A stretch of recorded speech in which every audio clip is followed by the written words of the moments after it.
place to value a woman. The society we live in devalues a woman. How? The way she dresses. Dress how you like. Yeah? Sorry. Dress how you like. Okay. And the Western woman think like, oh yes, I'm dressing like this because I want to. No, you're not. You're doing it because you're conditioned to. The beauty industry, societal pressures, peer pressure. I want to be pleasing to the opposite gender. So these things have devalued women. In Islam, there's regulations in place that protect. So as a man, if I want to get with a woman, number one, I have to speak to her dad. That's valuing her. Number two, she has a dowry. Dowry is, do you know what dowry is? Yes, So like a basically- marital contract. Yeah. Not only that, she can. That's a security. So she can come and say, I would like £10,000 and I would like a BMW M5. If you can afford it, Allah says in the Quran, who's rich, spend according to your means. So if you can't afford it, obviously you're going to say, sorry, I'm broke, I don't have that money, yeah? But that's her security. Well, Number you three. wouldn't. Go ahead. Sorry, number three, wedding. Number four, you have to announce the wedding. Now, that woman has security. Why would that woman in her right mind turn around and say, I want an abortion? Why would she say, I want an abortion when the whole system is what? Marital unit, marriage between a husband and wife, and you've done it in such a way that her security has gone from her father looking after her and transferred to the husband that has to look after and provide for her. It's not just about monetary value, though. It's I'm about not talking about agency. monetary, I'm talking And about security. People, regardless of what their gender is, deserve that agency under our worldview, right? What do you mean? Sorry, say that again. Agency, like Like freedom, Choice. freedom of choice, essentially. Of freedom of choice of what? to live their lives how they please. Right. No, but no. This is. I don't believe in this. Do you think you have choice? Yes, I do. No. You telling me you are not impacted by society, peer pressure? Just Would because we- I'm impacted by those things Yes. doesn't mean I don't have choice. No, you don't. Let me tell you why. so- Two choices. Let me We tell can you. go hell or hell, heaven or hell. That's it. True, but the point I'm trying to say is this. The point I'm trying to say is this, yeah? We are all conditioned in one way or another. If you are taught how to think, how the hell do you have a choice? How do you have a choice when you've been programmed how to think? So that's the reason why when I speak to certain females and they say, I choose to wear a mini skirt and high heels, I'm like, no you don't. No you don't. Yeah, first you need to buy the book Beauty Sin. So I talk about this book a lot. The point is this. If you've read the book Beauty Sin, it tells you about this global phenomena of women being beauty sick. They're just too obsessed with the way they look. Why would a woman wake up and spend 2 hours in front of a damn mirror and be ashamed to go out without a makeup? You know when we had the pandemic, everyone had to wear masks. You know they interviewed some women, they did a study, and they found out that women were happy with the masks on. They were happy because they said, I don't need to put on makeup, nobody's judging me with the way I look, I don't need to wear, do you get what I'm trying to say? So what I'm saying is, you don't necessarily have a choice. And as religious people, we say the following: God tells us what to do, the creation and society tells us what to do. We would go with what God tells us what to do, because the creation changes, like this constitution that's changed. Abortion, no abortion. Half abortion, quarter abortion. That is the reason why. What I'm saying is the root of the problem is what? That as a world view, we do not have objective morality. We have subjective, and every head has an idea. So, with regards to the point on conditioning, because you're saying you're influenced by your social environment, you're influenced All of by us the are, people all of us around are. you, right? Yeah. So, what sort of, and I don't mean to be like just disrespectful, but like what go sort for of, No, please, he's always respectful to me. what sort of, so I always how, am disrespectful to him. how do we know that that doesn't influence your interpretation of your religion? How do you know that that's not being influenced by your environment as well? Because obviously you have religious texts, and obviously Yes. you'd have different scholars maybe saying different things Yes, about the text. yes. How do you know what's the truth at the end of the day if everybody's being influenced by their social environments? How do you know that you're receiving the one true message? He mentioned Quran, Sunnah, Ijma, and Qiyas. We have, sorry, just to explain, sorry. Yeah, yeah. We have the Quranic scripture. We derive rulings from that. We have the Hadith, which is the Prophet's, what he said, how he dressed, his silence, his appearance, and his character. These are things that we derive rulings from. And then we have, for example, consensus. So the scholars have come and said, for example, the Quran says alcohol is haram. It's consensus. We go back to that, and this is this is where we say, okay, this is where we stop. We have 4 schools of thought. So when I pray like this. He prays like that. Right. these are things that are adjustable. It's not that deep. But then there are things that are like, nope, So- don't cross the Does line. consensus never change? Would you say it's been No. constant for thousands of years? Because the Yes. Constitution, you said the way we interpret the Constitution might change, and so you're against that because of the whole idea of objective morality. Does the consensus on interpretation of Scripture not change over time? I mean, So 85% of the religion doesn't have any difference of opinion. okay. Every Muslim agrees you pray 5 times a day. Every Muslim agrees that you stand, you bow, you sit down, you look at your shoulder, you give obligatory charity of 2.5% of your annual savings, you go to pilgrimage to Mecca if you have enough, if you have the capability, etc. To respect your mother. So there's, on majority of the issues, 85% of the religion, there's no doubt, there's no difference of opinion.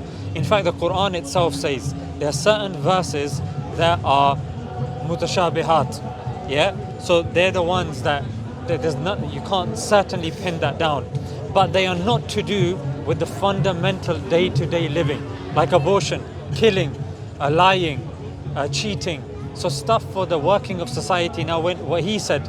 Now he said he puts his hand here. I'll put my hand here. Right. Some people just put their hand on the side. Yeah, something like that. They It pray just like that That's does fine. not affect the validity of your salah at all. Yeah. Right. The thing that everybody agrees on is the fact that you stand in salah, that you bow in salah. Right. So the leeway, So there's like you said, fundamentals. yeah. So the difference of opinion will come, like, let's just say you have a law, that's the law. Everybody understands it.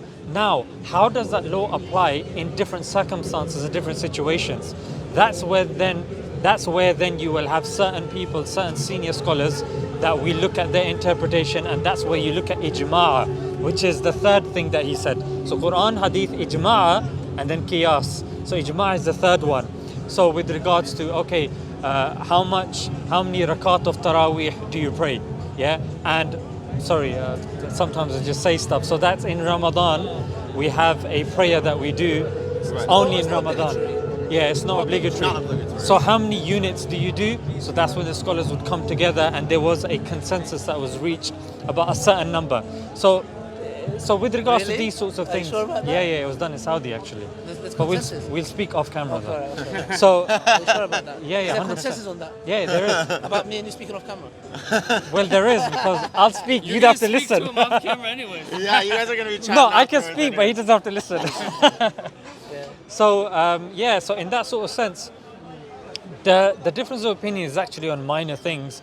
However, just like human nature is, it's the minor things that will be exploited because of political means. Like when it comes to LGBT, if you actually look at what LGBT is actually predicated upon, it's actually predicated on intersex. That's the thing that is actually used as the exception that begs the rule. What do you mean? Like intersex people that are born with Two genders. body parts of both genders.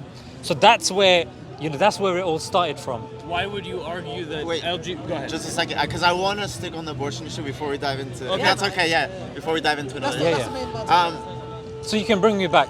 Yeah, I So- was wondering so for instance, because we were talking about minor differences like where the hands are and Yeah, things yeah. like that, but then we brought up the topic of abortion, and is there a consensus in Islamic there consensus is on no abortion? consensus. And so wouldn't it then be kind of the same as liberalism, where we say 100 years ago or 50 years ago the Constitution was interpreted one way, But it's but based- then but- the Islamic kind of concept of, or the idea Islamically of how abortion should work, it also kind of varies from people to people. So we couldn't call that necessarily objective morality because there is a variation essentially on how it's being interpreted. Yeah, the thing is, So- in Islam, if you are coming across difference of opinion, that difference of opinion needs to be evident from the text.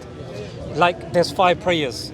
There's not a single Quran ayah, there's not a single hadith, ijma' or qiyas that says there's 6 prayers that are obligatory that you have to do. If somebody comes, that person's an outright liar. It's as simple as that. Right. So where there is leeway, that's where we can say there's difference of opinion. And difference of opinion is something that has to emerge from the companions of the Prophet. Yeah, so we have, I would say, more stringent and more objective and more structured case than liberalism. In liberalism, you could literally come up with anything, as absurd as it may. And today, you could say, oh, it's justified. It would be justified. Like John Rawls, he said, oh, if the leader tells you to stand in front of a cannon, you stand in front of a cannon. Well, that's That's what is that? That's suicide. That's assisted preposterous. suicide. That's ridiculous. From the Islamic point of view, these rules, this difference of opinion is derived from the scripture, which has existed from the time of the Prophet Muhammad. When it comes to liberalism, for example, these new ideas, they emerge. Like, for example, there may be something from 500 years ago, then a new idea that emerges 400 years ago, 3, 2, and then Anything can emerge, and anything would be given credence by liberalism. Yeah.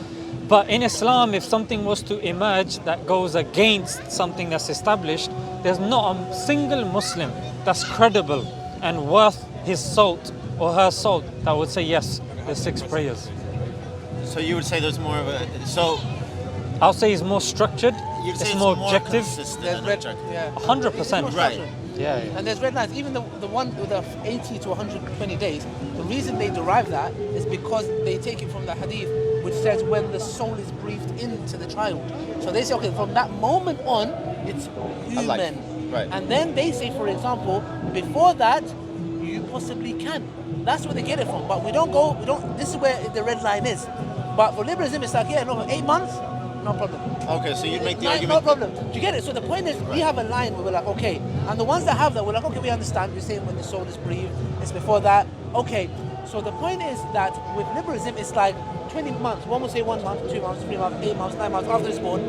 It's just ideas. Do you get what I'm trying to say? I do get what you're trying to say. So from that perspective, we try to stick to what God Almighty has legislated.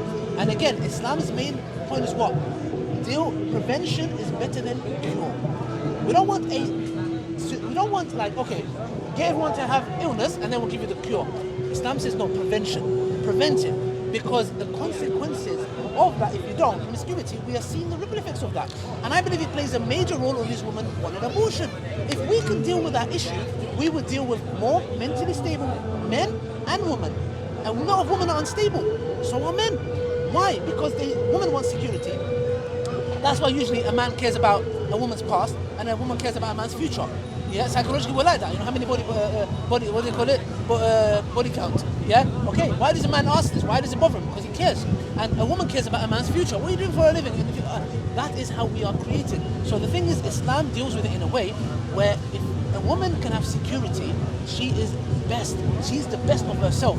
Yeah. That's why Islam says, for example, for a woman when she covers up, as men we are taught to lower our gazes. So Islam deals it on a micro level to a macro level as a man, how I should treat women, that I'm not allowed to shake her hand because I respect her. When I'm not allowed to look at her if she's dressed up in an inappropriate way or not in an inappropriate way. I am told, Allah says in the Quran, told the believing men to lower your gaze. So I am being nurtured when I'm young to respect women so much so that I do not look at her in such a desirable way. So Islam deals with this stuff. But then you have pornography. Then you have these billboards who have a woman holding a chocolate bar and she's in a bikini. What the hell has a bikini got to do with a chocolate bar? But the point is what? That women are degraded to such a level. There's consequences to this which we don't understand. We're talking about abortion. The issue is deeper. Yes. And this is why Islam says prevention is better than cure. Yes. Well, so you're arguing that You want to come here? Yeah, I was covering So- the camera up with it. it is degrading to allow women to walk around uncovered. Is that what you're arguing? I just want to be clear. I don't want to put I'm words. saying that women are being degraded to such a level that, look, I used to go clubbing. I came to Islam 10 years ago, by the way. Yeah? I used to go clubbing. Every week I used to go clubbing. That was my lifestyle. Okay, that's all I knew. I used to be in the club and there used to be girls there. Any kids here? I don't think. Yeah. Should we bring some? No. There would be girls in there. A certain track will come and say Don't say it. Yeah, say some- H-O-E. There's some H-O-E in here. Yeah. And they're like, yeah. And I'm thinking it's bloody degrading you. And you're like, woo, yeah, I'm a H-O-E. I'm a H-O-E. Or BITCH. But let me ask you this. How degrading is that a woman ascribes to herself, yes, I'm a H-O-E, I'm a H-O-E, oh, look at me. How degrading is that? Don't you think there's also something degrading about making a woman cover up when that's not No, her will? no. Let me tell you something. Remember when I said to you, you don't have choice. We don't have choice. I'm talking about myself as well. You know when some people come and say, like some Muslim woman come and say, I chose to wear the hijab. No, you didn't. No, you didn't. Who the hell told you you did? God told you to do it, and that's what you're doing it. Now, the liberal woman comes and says, well, hold on a second. There you go. You Muslims force your woman to wear the hijab. I'm like, whoa, hold on a second, madam. Hold on a second, madam. You with your 9-inch heels, are you comfortable in that? Oh, it's hurting back, your legs are hurting. Oh, do you like hurting yourself? Okay, so you're doing that just to look nice for your friends, peer pressure, beauty in the street. What about that? What about you get your nose done and your buttocks done? So the point is, how does one smash their nose? Literally, you get your nose smashed and turn it into a bit up like that. And you're telling me you choose to do that? No, you don't. You have peer pressure. You have no choice. The difference between a woman that covers up and a woman that doesn't cover up is the following. One, God tells her to do it. The other, society. They are both told to do something.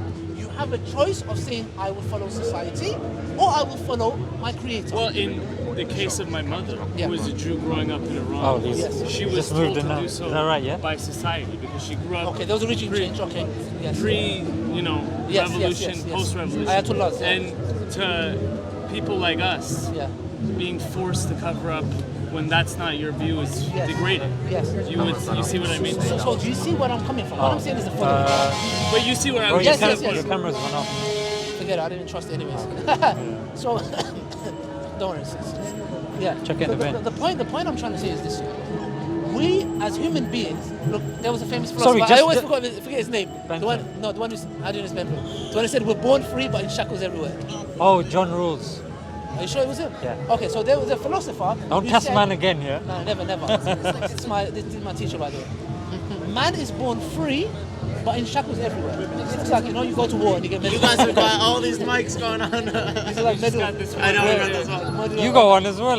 No, we just So got that's- one. We're sharing one. I'll give you one. That's how. Please take it. I don't want this. Okay, I'll take it. You know the reason they put it on us? Because you guys are guests, you walk away with it, we stay here. But some people walk that away makes with it. sense, yeah. So just so there's no discrimination. So the point what I'm trying to say is the following, is that as human beings, we do not have choice. We think we do. Let me We are just bound to- add one more thing onto yours, yeah? Because you made a good point. Yes. But I make a lot of good points, not one. Don't say one good point. You hashtag do- stay humble. there are a lot of flaws in the assumptions you make. Come. So Please to correct me, build to build on what he said, something a bit more appropriate, yeah? So you're saying, so how a person dresses, you shouldn't force a person how to dress, yeah? Then let's just say in this country, if a woman was not wearing, like, there's a movement called Free the nipple. yeah, Is free the that, are we nipple. talking about that one? Yeah. Free the nipple. What's it called? Free the nipple. Free the nipple, yeah? Don't get excited, Ali, yeah? I don't know what that means. What is it? So it just means like Free the don't wear the bra. Oh, you can show the, okay, you can show well, the I top. don't- So here in this country, if a woman was to in the park walk topless, she'll be arrested. Her rights would be taken away from her. She'd be separated from her family, from her friends, and she'll be slung in a cell. Yeah. Now, if she continued doing that, the same would happen. Her job would be affected. Her freedom would be affected. The justice would be affected of this woman. But the thing is, who dictated that this bit needs to be covered? Yeah. The government. The liberal society came together and said, okay, the obligatory part that needs to be covered is this bit and that bit. All we're saying is that, okay, that's your standard, this bit and that bit. We're saying, no, our standard is more. That's all we're saying. No, but that's wrong. Okay, no problem. On what basis? On what basis can you say your one is morally correct and our one is morally wrong? And then, just to finish the point, so then here, then you've got laws that will enforce that, and nobody will say, this country is so oppressive, mate. I can't even go out with no bra on. What sort of nation is this, mate? It's ridiculous. I haven't like heard. that? Huh? Do they talk like that? Yeah, Dave does. Dave and Trace. So, But you would agree that more importantly than how someone dresses, and I think actually you touched on this a little bit in what you were speaking to about your views about lowering your gaze. More importantly than how someone might dress or not dress is how we act when they're walking around, As right? Muslim men, it's irrelevant how she dresses. I don't care if she's in a bikini or a burqa. I have to lower my gaze. And actually, it's interesting you say that because that's something I guess you would have in common with modern liberalism and modern feminism is that regardless of how a woman is dressed, we shouldn't be acting. no, he only gave one aspect. No. Yes. You see what I'm saying? But what the liberals and the feminists are saying is, I can go naked and, well, hold on a second. You have to do your part as well. I will lower my gaze regardless, But you walking around with everything do your out, bit as well. is you do your bit as well, because at the end of the day, men are visual creatures. We are visual. We get, turned on visually. A lot of women are in denial because they have no bloody idea. If they were in our head for 10 seconds, they would run for their life. So the thing is, Do you accept that? I don't know that. I'll tell I you. definitively could say I've met men who were not visual creatures. Do you, they do you are. accept that men get even gay that men. men get more sexually aroused than women? no, there's studies. I don't know. I don't know. I don't know that. There is- I don't know there's that anyone studies. can make that There's studies. statement definitively. I'll tell you definitively. There's the amygdala in the brain of a man is bigger than the brain of a woman. That's the first thing. Second, the sexual, the way it gets sexually affected when a man sees something sexual in nature, the amygdala reacts more than a female. These are in peer-reviewed journals. So that's something that's accepted. That a man is more sexually driven than a female. And that's why you see in this country also, there was a YouGov poll that was done. 4 out of 5 women in this country have been sexually harassed. It's a pandemic. That's terrible. That's terrible. We can all agree It's that a, it's that's an terrible. absolute, it's a pandemic. But coming back to his point, which I think he made well, and not to, throw a bit of dust in his face, which is, Why throwing dust in my face? Explain to them. but it's because we're not supposed to praise somebody in front of them in too Islam, much, it's not good because to then praise they get someone. they get too They get too egotistical. gassed. Like Yeah, look yeah, at him now. But you can praise people when they're not around. Is that okay? Yeah. Yeah. Oh, So, So the when I point, go, guys, you can talk good of me, please. so the point here, which was the main kind of point of our discussion, was that rather than clutching at the leaves, which is abortion, Right. we need to look at the roots, Yes. which is the inherent promiscuity, the lack of family values, the lack of marital values, the lack of understanding the roles of a male and a female, and the degradation of society.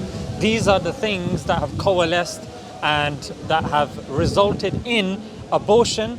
And you need to look, majority of the abortion cases are done because it's not done because a woman's been raped or incest or stuff like that. Majority is, I don't want to have a kid. I don't think I'm ready. I don't want to have a kid because there was one drunken night. It was one drunken night. I didn't know what I was doing. I was drunk. And then now a child has to suffer now. And what's interesting is when you can Who's see to say that child won't suffer being brought into a situation that's difficult where maybe well, the then parents aren't ready yet? I guess I'll ask you the question. What would you say is worse, killing somebody, or they're being in a certain environment Bless that's you. somewhat difficult? That's somewhat difficult. Well, I don't accept the premise that it's a simple dichotomy. You know what I mean? I don't think it's as simple as. But you made a dichotomy when it comes to the. Well, I to the baby. did, but I don't think it's as simple as reducing it across the issue of abortion. Do you understand what I mean? I mean, we've agreed that there's so many principles that are involved and so many variables about why somebody would want an abortion and stuff like that. But again, it comes down to morality. That needs to be the yardstick. Like, what's the morality? Where is our sensibilities of, no, it's her body, it's her right? Where is this coming from? It's her body, it's her right? I would argue that's the problem with human rights. Human rights are more to do with what you owe others. Yes. It's about what you're owed and not what you owe others. There's not a single human right to do with you respecting your mother. Yeah. Well, that's the issue. That's the Okay, we issue. agreed on that.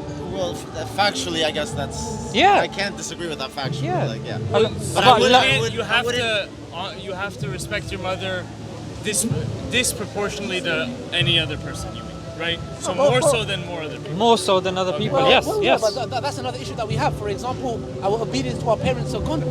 There is not there. They put them in care homes. One of the biggest sins in Islam is that the Prophet ﷺ said, "May his face be rubbed in dust," and he repeated. He said, "May his face be rubbed in dust," and he repeated it again. May his face be rubbed in dust, for his parents reach old age and he doesn't look after them. To us, we're like, oh, when we get old, again, what does it come to? I want to go, looking after my mom. She looked after you when he was a baby. Do you understand? These old elderly people, they become a baby. Their mind becomes like a baby. They lose their teeth. They become so sensitive. They're literally like a baby to the point you need to give them nappies. Yeah? And the thing is this. What do they do? Why do they put them in care homes? Because I've got a life to live. I don't have time for you. And the same with the abortion. I've got a life to live. So this is why we're saying when people just don't live for this life and there's a concept of the hereafter, your moral values shift. Because you're thinking, and to be honest, do I really blame them? When they live a life where they're thinking, this is my life, YOLO, you only live once. Let me go full out. Do I really blame them? Their lifestyle is causing them to make these decisions. We believe you only live twice. This life, and you're going to be resurrected. So therefore, I know that in the hereafter, I'm going to be having bliss. So therefore, there are certain things that God commands me to do. I obey and do them. And that's why I say objective morality, this anchorage that you have, is so fundamental. Otherwise, you are swayed like a leaf on a windy day. Woo, go there, maybe you'll end up there, you end up there, you're all over the place. That's the reason why we say the crux of the matter and the roots of the problem have to be dealt with. Then you will see that how, things prosper. But now what we're doing is easy fixes.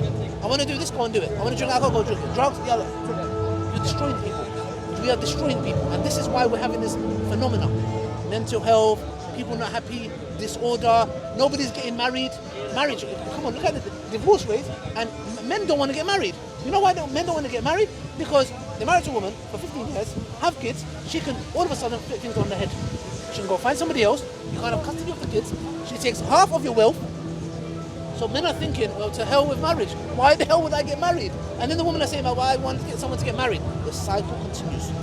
This is our problem. Well, with regards to that last point about marriage, and we're talking about happiness, anxiety, and depression, and all these things. You would also agree that being in a marriage that you don't want to be in, no, you can get divorced. Like, would cause the similar symptoms in terms of your well-being. No, not really, because you are going from. Look, when you get married, this is something that gives you security. Marriage gives you security to an extent. Is there no abusive marriages? Of course there is. Yeah. Well, therefore, Islam, for example, if a woman is being physically abused in a marriage, she has a right to divorce. Now, in Judaism, I know there's something called the get. Yes. If you don't get it, now that, we don't follow that. That says if your husband doesn't give you divorce, you're married to him forever. There was a documentary I watched on Netflix about this as well. The point is, in Islam, you are allowed to get divorced, yeah? Or you can go to an imam to get a divorce. If you say, you know what, he comes home drunk, he doesn't pray his prayer, khula. he beats me up, yeah? Sorry? It's called khula. You can Yes, get khula. yes. So the point is that if you are in this marriage, look, it's structured. He's a provider, he's a protector. Okay, he's doing his duties. You both are doing your duties. It's a nuclear family. So therefore, if things don't work out, Allah says in the Quran, get your families to reconcile. If not, go about your own way. If you open Surah Talaq, the divorce, there's a whole chapter about it in the Quran, it tells you to go about amicably, yeah? Separate ways. So once that person is divorced, she has the right to go and get married. Yeah? There's certain cultures and societies that shun this. You're not allowed to get married. This is against Islam. In Turkey, for example, a lot of Turkish men, sadly, they have this, and this is away from Islam, that if once they get divorced, they don't want that woman, and they don't want anyone to have that woman, and they end up killing her. Yeah? That's terrible. That is terrible, but Islam is against. Islam says she has a right to move on. You can't stop her. So Islam has come to regulate. So now if she's not happy in that marriage, and guess what? Islam allows, she moves on, she marries somebody else, and you know what? He's worse than the first one. She has a decision to return back to the first one. She says, you know what? Actually, he was better than him. Or we get married again. It's up to him. She's always in a form of security. When her husband divorces her, she's got her father.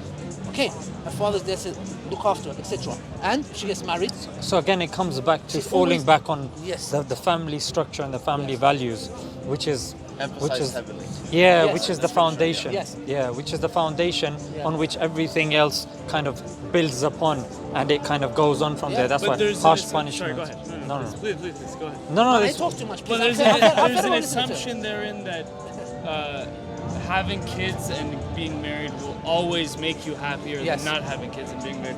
And Yes. look, I worked at a grocery store before. I talk to people all the time. A lot of them open up in ways that they wouldn't necessarily around people they know. Yeah. And I can tell you countless times, people have told me they were happier once they got out of their marriage, that they wish they hadn't had kids. I hear this all the time. And I know. Why would it? Okay, one second. For a mother to say that she wished she never had kids is a very big statement. It is, For a mother with a absolutely. motherly instinct, because she can have a problem with her husband, but to say I wish I never had Okay, kids. there's a but few that things- would say the instincts we were born with are always right. No, not right? really. What I'm saying is that motherly instincts, we can see without nature and within, Yeah. mothers, yeah? What I'm saying is, for her, she can have an issue with her husband, yeah? Okay, a lot of people have an issue with their husbands or their wives, yeah? But the point is, why would she say, I wish I never had kids? On what basis? Is it because the husband has treated her like rubbish and the kids are a barrier for her moving on? Maybe she can say in that aspect that, okay, you know what, if I didn't have kids, I couldn't move on easier. Yeah, there's actually It might so be many that. variables. Well, I mean, it could be. It's. For, mean, get out of marriage. the explanations I've gotten have been for a Okay, number. no, but why? Look, if you're in a house where your husband is a good person, you have healthy kids, why would somebody in their right mind be like, I don't want this now? Now, if the issue is related to the partner, which is usually the case, that's fine, get a divorce. What's that got to do with your kids? Why are you hating your kids because of him? No problem. I can't get along with you, I would like to divorce, no problem. I'm going to go and seek somebody that makes me happy. Why? What's that got to do with the kids? I don't understand what's that got to do with the kids. Well, I wasn't speaking just to marriage. Yeah. I was also speaking to children. When- Not necessarily as the same issue. You know what I mean? So the children say that they...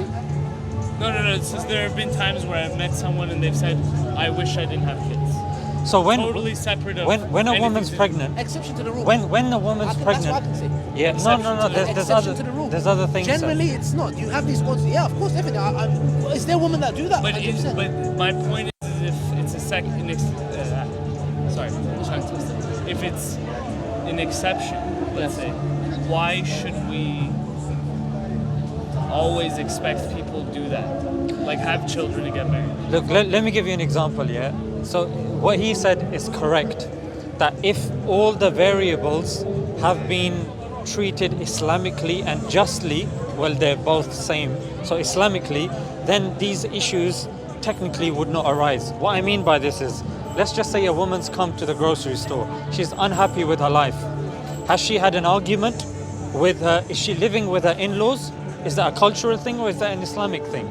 Yeah. Has she had argument? Is that child disabled? Because the statistic of many children being born with autism is actually rising exponentially. Actually, yeah. There's a lot of issues happening.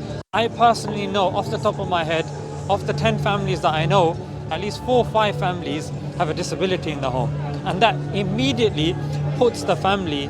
There's so many strains on that family, in fact. Yeah, and that child, is that child very small? Because then you've got something that they call it postnatal depression. Is that parent going through postnatal depression? Is that child struggling and causing issues at school, and because the father's not home, they don't have a father role model because he's out, being promiscuous or whatnot, so she doesn't feel she's got the support? Or is that child growing older? Is that child now a teenager? And is that teenager not pulling their weight and bringing girls home and, throwing so? There's so many variables here. But dealing chemically, hormonally, a woman, even let's just not take a woman, just take a female sheep. A female sheep when she's pregnant, all the way to when she's lactating and when the little lambs are suckling from her, she is very soft and she's very merciful, and her persona is actually changing because of the hormone mixture that she has in her body. However, past a certain period, those hormones then run out, and then she's back to the way she is. So even naturally, women are more inclined to having a certain connection with the young, and that's to do with even the lactation process as well. So the question would arise, that woman, when she's come to the grocery store, is she still lactated? How old is the child? What's her living standards at home? What's her relationship with the husband? Sure, there are very That's different what I'm saying. variables that go Yeah. into it, but that doesn't mean we should, just because there are different variables that go into it, we But should then- expect the but same then- thing of everyone. But then You know what I mean? would say, is objectively, because our morality is coming from God, our life doesn't end when we end. So we're coming back to his YOLO point. You don't always live once, you live twice. So for a Muslim, us suffering here with whatever, yeah, if obviously we can, reduce that suffering, whatever, but if you're, for example, in Palestine, or you're a Uyghur Muslim, or you're in these countries, you cannot change your circumstance. You're there and you have to make the best of the situation that you're in. So in that situation, for a Muslim, death is not the end. In fact,